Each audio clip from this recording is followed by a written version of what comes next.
Hello, my name is Scott Davis. Welcome to New World Birth. This is the care and feeding of a New World Age report for the Gregorian date of September 28, 2015, and one Chuen, or monkey, in the Mayan Zolkin calendar, with Venus returning to Virgo and Mercury turning direct. September 28th is one Chuen, or monkey, which carries the themes of new beginnings, good fortune, innocent curiosity leading to artistic expression, mischief similar to the coyote spirit and the trickster gods of many native traditions, generosity, the jack of all trades, weaving the threads of time, craftsmanship, and wisdom keeping. One monkey is the 131st day of the 260-day Zolkin calendar, marking the beginning of the second half of the round. The calendar begins with a crocodile as primal nurturing energy for beginnings, and then the second half begins with monkey, the artisan who creates something new. These are really arbitrary points, as many different Mayan groups celebrate different days to begin the Zolkin round. Ultimately, it's just that, round like a circle, having no beginning or end. The one monkey trecena is a good 13-day period to be generous with your creativity, wisdom, curiosity, and time to help others explore new beginnings, and in doing so, discovering something new about yourself. And it's interesting to me that Mercury is completing its retrograde cycle and turning direct during the monkey trecena of the Mayan Zolkin calendar, because the monkey also represents the trickster to the Maya, as Mercury was the trickster god to the Greeks and Romans. And in the Mayan Popol Vuh, the hero twins who are mistreated by their half-brothers trick the brothers into climbing a tree, where they are transformed into monkeys. So that's how the monkey day sign became connected to the trickster archetype.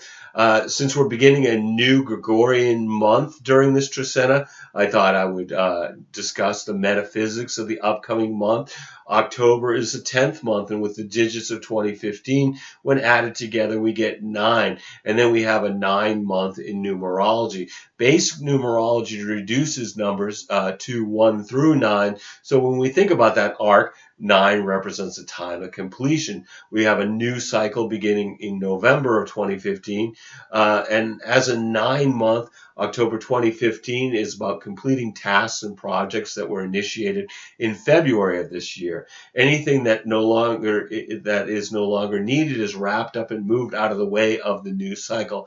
This brings the energy that what has begun must be completed. So this month is a time to tie up loose ends as we clear our plate for something new, as events begin to give us hints about a new direction to take. October is about clearing out people that we haven't that we're moving beyond, old places that we've been to, older things, to make room for something, their new counterparts that are going to emerge in November. 9 also is represented by the hermit archetype in the tarot. And so, and this is about completion, contemplation, and introspection. The archetype is that of the wise lantern bearer, the way shower whose life experiences guide others through similar passages. This quote from Michael de Montaigne of Solitude represents the hermit archetype. The finest thing in the world is knowing how to belong to oneself. So October this year represents completion of the numerological cycle to prepare us for new beginnings in November, which is supported by the Mercury retrograde completing in its review of the past. Also, the Hermit is the Virgo card in the tarot, which is interesting because we have a stellium building in Virgo with Mars and Jupiter in the sign of the Maiden, and then which is going to be joined by Venus on the 8th, followed by the moon later on the 8th, where it finishes out the Trecena. And Virgo is about health and service and helping others. Jupiter and Venus are benefics in astrology. So this October has an emphasis on being benefited through providing service. Mars in the sign gives us gives us a drive to be industrious and helping others during the hermit's attention to detail and completing what has begun. This also benefits our actions, Mars, to improve our health, Virgo, and in turn helps our appearance, Venus, and our longevity, Jupiter. I think about serving others, Virgo will bring expansion of opportunities, Jupiter, and things we value, Venus, through the efforts we make, Mars. And before we get into the daily energy for one Chuen or monkey, on the 28th, all the planets appear to be moving forward from our perspective here on the Earth, with the exception of Mercury and Chiron and Uranus and Neptune, which appear to be moving retrograde or in reverse motion from our perspective here on the Earth. And remember, the themes of retrograde planets are about review of the past, reminisce, reevaluate, and we can see these themes being played out. Mercury retrograde in Libra until the 9th of October would be a good time to avoid signing contracts or other legal papers, or making major purchases, or even taking a new job. If you can postpone these types of activities, the terms are going to be much clearer after Mercury is moving direct. That may seem impossible. So if you can avoid these activities a few days before and after Mercury is changing direction on the 9th, when this energy is at its most potent, that would be beneficial. Mercury retrogrades really force us to slow down, pay attention to the details of our lives in our daily experience. When we're looking at a retrograde cycle of any of the personal or inner planets, it provides information about a correction to our present course. Chiron retrograde in Pisces is about releasing stuck emotional energies so that we can return to the natural flow of life. Retrograde Chiron has us reviewing our wounds so that they can be released by having the courage to open our hearts to any fear or pain associated with the past. When Chiron is in Pisces, people are willing to sacrifice their individual pain in hopes of finding bliss in universal consciousness. At worst, this can manifest as folks justifying their victimhood as some form of martyrdom. This should be transcendence and surrender without losing ourselves in the experience. And then we've got Uranus in Aries retrograde until December 26th. Uranus seeks to shake our very foundation through the unexpected rebellion of the individual. Retrograde Uranus in Aries will have people wanting to hurry the process of getting free, to push the river of revolution, whether it's personal or political. And then we've got retrograde Neptune in Pisces, seeking transcendence through spiritual experiences. This will be a time to use spiritual practices to keep us grounded as we expand our intuition and consciousness. And both Neptune and Pisces, the sign that it rules, tend to be dreamy, imaginative, difficult to nail down due to their qualities of illusion and illumination, often without any way to know which is which. They represent compassion and codependence, selflessness and loss of self, higher purpose and substance abuse, in their inspiration to transcend the material plane and experience something beyond words and thoughts. So let's look at this daily vibrational energy of this Trecena. September 28th is one Chuen or monkey unity experience through creating something new in the Mayan Tzolk'in calendar. I'm not going to be covering the daily lunar activity in these reports other than new and full moons, but that information is available on the New World Birth Daily Facebook post and also on the blogger New World Birth blog. The 29th is to ebb or road duality experience through serving our community in the Mayan Tzolk'in calendar. September 30th is 3 Ben or corn or reed. This is about taking action through maintaining the home. And at this point, we have the Sun conjunct Mercury. From our perspective here on the Earth, the Sun and retrograde Mercury are at exactly the same degree of Libra, which prior to turning retrograde, Mercury was way out in front of the Sun, which then it retrogrades back to conjoin the Sun, and then it falls behind the Sun. And I like to think about this as prior to mechanized warfare.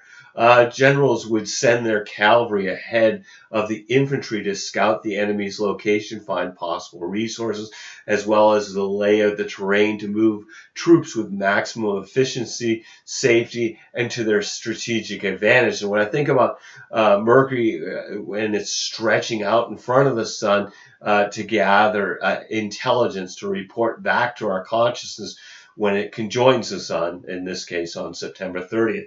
And I'm going to try to demonstrate this by using these two markers connected by a rubber band. I'm hoping to illustrate this pattern that when Mercury, represented by the black marker, is out in front of the Sun, represented by the red marker. So think about it this way. It's stretched out in front. This is a time when it's easier to become overwhelmed by the increase of new information that really seems to have no place to be deposited. This can increase our anxiety and a sense of losing control. But then as Mercury retrogrades, the tension decreases until it actually merges with the Sun, which occurs on September 30th, finding a destination for the intelligence that is gathered. And then once it moves behind the Sun, Mercury feels as though it's creating a drag as it retards the possibility of implementing the new data until it regains forward motion in its pursuit of the Sun on October 9th. I hope that was helpful. It's just a way of thinking about how this feels. Obviously, there's not a rubber band connecting Mercury and the Sun. But anyway, October 1st is for Ish or Jaguar stability through enjoying nature. And then October 2nd is 5 Men or Eagle empowerment through seeing from a higher perspective in the Mayan Tzolk'in calendar. The 3rd is 6 Kib or wisdom, being in the flow through introspection, meditation, and forgiveness. October 4th is 7 Kaban or earth, reflection through gratitude for Mother Earth. The 5th is 8 Etsnob or flint, balanced through being introspective in the Mayan Tzolk'in calendar.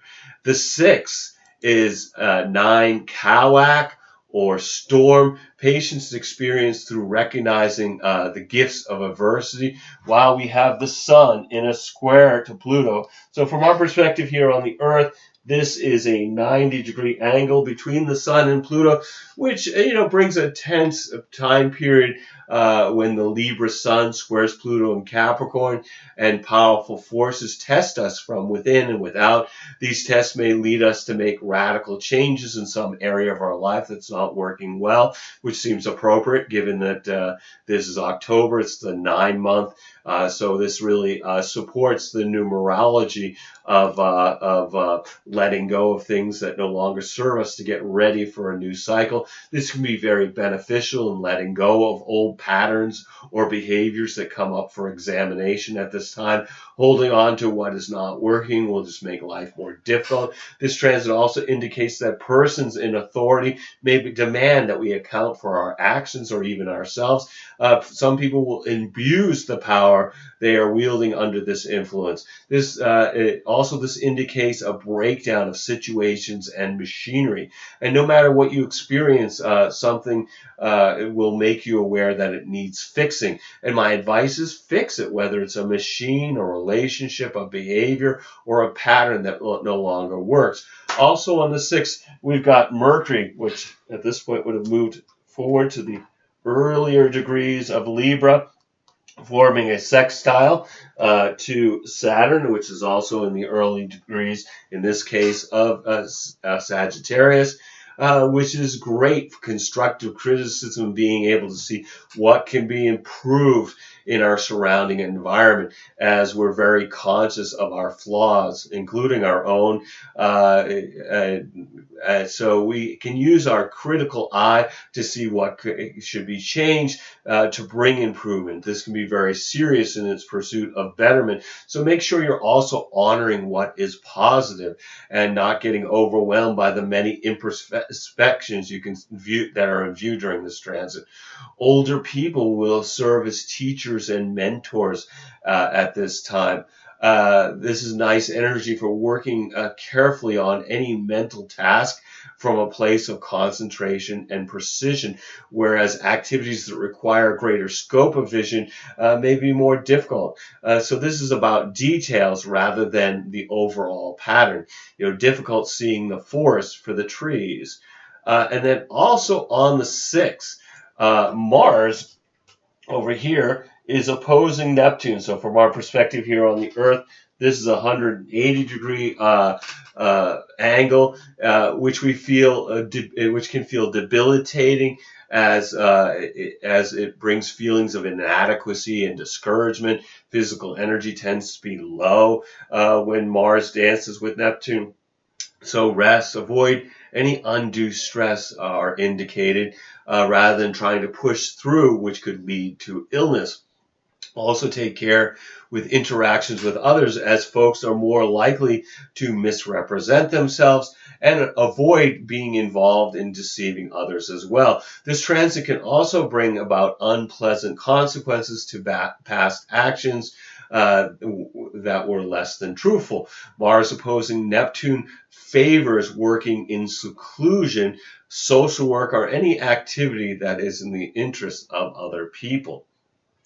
The 7th is 10, a how or sun manifestation through honoring the wisdom and memory of our ancestors in the Mayan Zolkin calendar. October 8th is 11, Imish or crocodile, resolution through nurturing new beginnings. And at this point, we have Venus moving into Virgo. Which brings a level of caution to romance and socializing. This is a time when people want to feel special in the eyes of their partners. For some reason, this placement of Venus also tends to promote scandal. This can also bring a love of the world at large rather than just one person. With Venus in Virgo, the sign ruled by Mercury, and Mercury in Libra, the sign ruled by Venus, we have mutual reception between the two planets. This means that they can assist each other and that their energies merge, with folks putting more thought into their friendships and social connections. With Mercury changing until Mercury changed the signs on November 2nd. The 9th is 12, Eek or wind, understanding through communication. And it's interesting to me because Eek is about communication, and this is the day when Mercury begins moving direct. So from our perspective, it's moved around the edge here where it stopped from our perspective here on the Earth, and now it's starting to move forward in the sign of Libra at 0 degrees Libra, which will bring forward information and that brings a new sense of a course correction to heading in the right direction. It's going to take Mercury a few days to build momentum, so patience is important until the messenger gets up to speed and we feel our lives moving in a forward direction. So and also then we've got October 10th, which is 13 Akbal or night, movement to the next stage through contemplating the stars. And at this point, we have Venus in a square to Saturn. So from our perspective here on Earth, Again, this is a 90-degree angle between Venus and Saturn, which can be a day of having difficulty relating to others, feeling cool, reserved, isolated. Many will be reevaluating what they're getting out of their relationships as compared to what they're putting in. If you feel loneliness or depression on the 10th, just realize that this too shall pass.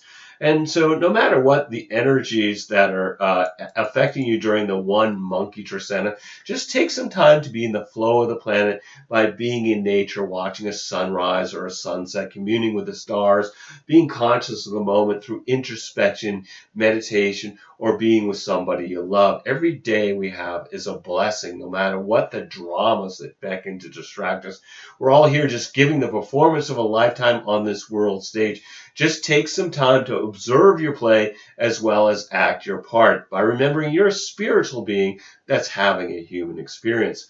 I want to thank you for checking out New World Birth. The next segment of the care and feeding of a new world age will be on October 11th for one Con or Seed or Lizard with the Libra new moon and the sun entering into Scorpio. You can check us out on Facebook, YouTube, or the Mayan Magics website, and I encourage you to share this information as text or video as widely as you choose. And as always, I invite you to contact me at newworldbirth@yahoo.com if you have any questions or you wish to schedule a reading. And I am providing readings and wish to make this service available to the greatest amount of folks. So I've created 3 options with 3 levels of compensation. So if you've been thinking about getting a reading, please contact me. I would love to provide you a reading during these uncertain times.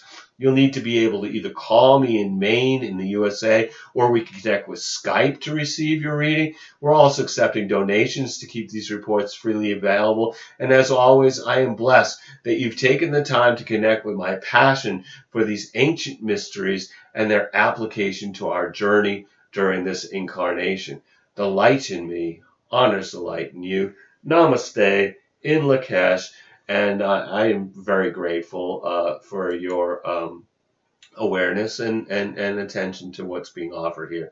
All my best to everybody. Look forward to connecting with you in the future.